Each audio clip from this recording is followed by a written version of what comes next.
কুরবানির সাথে সন্তানের আকিকা দেওয়া যাবে কিনা, অর্থাৎ আপনি যেই গরু অথবা মহিষে কুরবানির জন্য শরীক হলেন, ওই গরু অথবা মহিষের মধ্যেই আপনি আপনার সন্তানের আকিকা দিতে পারবেন কিনা।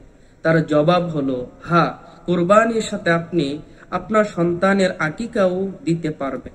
তবে আকিকা দেওয়ার উত্তম সময় হলো সন্তান জন্মগ্রহণ করার 7ম দিনে আকিকা দেওয়া সর্বোত্তম।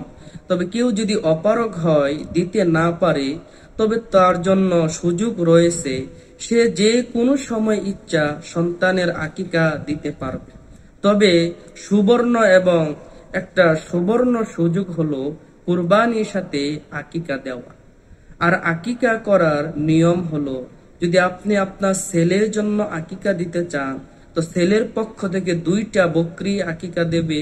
আর যদি মেয়ের জন্য কেউ আকিকা দিতে চায়, তো মেয়ের পক্ষ থেকে 1টি বকরি আকিকা দিতে হবে।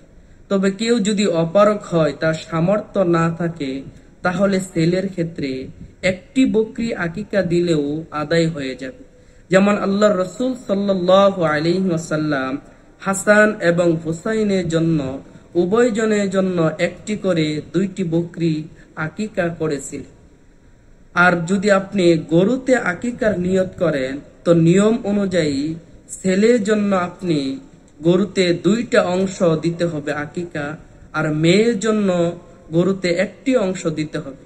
যেহেতু ছেলের জন্য বকরি 2টা, মেয়ের জন্য বকরি 1টা, এই জন্য কেউ কুরবানির পশুতে আকিকা দিলেও তার ছেলের জন্য 2টা অংশ দিতে হবে এবং মেয়ের জন্য 1টি অংশ দিতে হবে।